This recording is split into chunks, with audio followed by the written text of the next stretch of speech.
Hey, it's John here. I just wanted to touch base with you guys and say that this is my sixth month since my gene therapy. I haven't required a blood transfusion since April 9th of 2025 this year, and it's awesome. And just I had my appointment at Duke on the 25th. That was my actual day of the gene therapy 6 months ago, and everything was good. My hemoglobin's 12, and it was initially hanging around 13 right after the gene therapy, but then tapered down. Now it's like it was 11.8 before this, and then now it was 12. So I think the 12 is going to pretty much be hanging around 12. I'm not officially declared transfusion independent until another 6 months from now, but I don't see that really being a being an issue. I think it's working. It's going to still work. It's not going to go away. There aren't, I don't know anybody who it's really stopped working. It either starts working or it doesn't start working. Pretty much is what I understand. And anyhow, I spoke with a nurse practitioner at Duke. I didn't even see my transplant specialist. I saw the nurse practitioner, and they're so nice at Duke. The treatment was, the best treatment ever. And wait, that sounds familiar. Anyhow, I digress. So yeah, real good care there. We talked about my vaccines, which the day before my appointment, I got the shingles vaccine and I got the flu vaccine.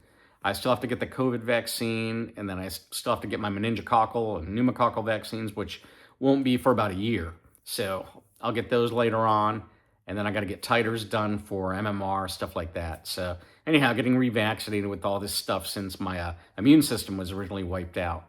And they're very happy with my progress, with that hemoglobin level, everything. I actually, before this therapy, thought since I'm older and I'm beta zero, I was going to be hanging around 9 to 10. Maybe I will down the road, but right now I'm not, and that makes me happy. And so yeah, we talked about that. They're very happy, and I'll see them in another 6 months. They don't really need to see me, and then I imagine it's going to be yearly after that. So that's awesome. And then we talked a little bit about iron chelation, and it's hard for me to schedule these phlebotomies. It's taken away from my work.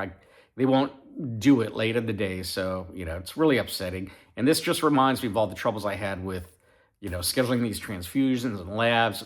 Real pain in my ass, which I'm glad is over for the most part. These phlebotomies. But the thing with the phlebotomies is, I asked them if I could just do my iron chelation instead, having to worry about these phlebotomies, because I could do low dose chelation therapy and just be done with it. Yeah, there's some side effects from the oral iron chelators, but I'll get some labs checked, make sure it's okay, and I'm going to be taking a very, very low dose with that. So I'm not worried about that. I just want to get that. I'm at 697 with my ferritin now, and I'm going to get that back down to 2 to 300. Then I'll stop that chelation and never have to see it again. And yeah, I don't miss all those appointments and hassle from administrators, or for like the receptionist at the you know hospital trying to schedule this stuff, not being compassionate about my needs. A lot of them are very compassionate, but they're, of course, when you do this your whole life, every 6 months to a year, you're going to get somebody who doesn't understand, and they give you a hard time. And it's just, a life of that sucks. You feel like you're a prisoner to the system, whether it's, getting the transfusions, making the appointments for the transfusions. It's a life of imprisonment, whether you think it is or not. It really is mentally. And anyhow, so I had that appointment. I'm going to see them in another 6 months. And now I guess I'll talk a little about what it's like, since I had my gene therapy. And so, now, it's awesome. There's not a day I wake up and I think about thalassemia. It's gone as far as I'm concerned. I'm here. I don't care to talk about it, but I do. I'm here for people who want to talk about it and have questions, and want to do gene therapy, or just need somebody to talk to. So, I'm here for all that, but it's good not to have to think about it. And yeah, that's amazing. Um, Energy wise, I feel great. When I work a shift, I feel like I have the energy at the end of the day to just continue. I don't feel like I'm gonna die, like I did before I got transfused. So that's awesome. And one of the weird things is, though, I was riding a lot of roller coasters with my kids since I had the gene therapy. I mean, we rode a lot of roller coasters before, but now, that we were riding them since my gene therapy, I'm getting queasy. And I think that has to do with the acyclovir I'm on. I have to be on the acyclovir until I'm fully vaccinated against shingles. So, about another 6 months of that, and then I'll be done with the acyclovir. Energy wise, I feel good. I still take naps when I get home from work because I'm tired. I mean, just from working. I don't feel like I'm going to die, but that little 20-minute siesta kind of rejuvenates me. Not like before when I took a nap after work. I really didn't recover that much. I just felt like I had to keep sleeping. And it was just horrible. That's what my whole life felt like before I got this gene therapy. Like I was dying. Um, my family said I looked like a ghost before. My color was horrible. Everybody now says I look great, color wise, not looks wise, just color wise. Color's back. Feels good to have a little pink color, not so pale and ghost like, or gray. Some even said I looked gray before, which is weird. Um, but anyhow, that's how that's going. This summer, since my gene therapy, I've been riding my motorcycles. I put like 5,000 miles on them, over the summer, and just, having a really good time.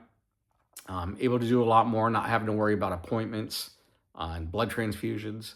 And the only thing is, I've been working too much, Since I have the time and the energy level to work extra, I've been working extra. And that's something I want to decrease. I don't want to have to work like this, and I want to enjoy my life now, with these changes. So, it's important to control the spending, and not have a life that you have to pay for stuff, So that's my goal from 53 until about 10 years from now when I retire. Just to have a comfortable life, not have to worry about debts or anything like that. Just enjoy feeling good. Um, so that's that. What else can I say?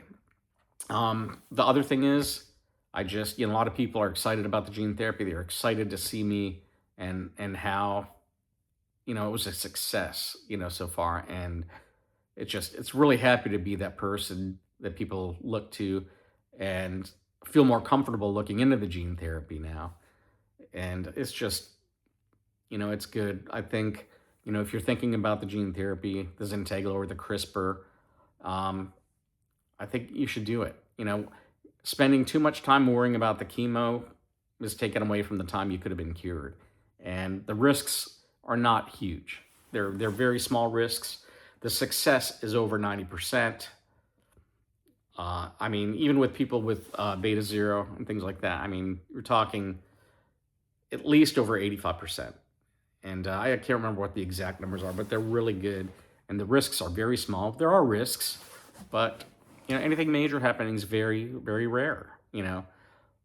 And it's normal to think about the risks, but I think the benefit, I think the potential for benefit far outweighs the risk. And I'd be more than happy to talk to anybody, who's thinking about it. I'd be more than happy to think about anybody who just wants to talk about their thalassemia, but because I know what it's like, and it's hard.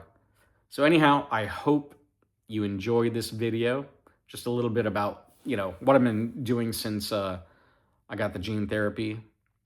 I'm just looking forward to continue to be happy and have energy and live a quality life. So enough babbling. I'll let you guys go. And I'm doing a podcast today, actually, with Laurice Levine, and we're talking a little bit about the gene therapy and stuff. So tune into that. It's called "It's in Our Blood." That's the podcast, and maybe I'll put a link to that, later today or within the next few days.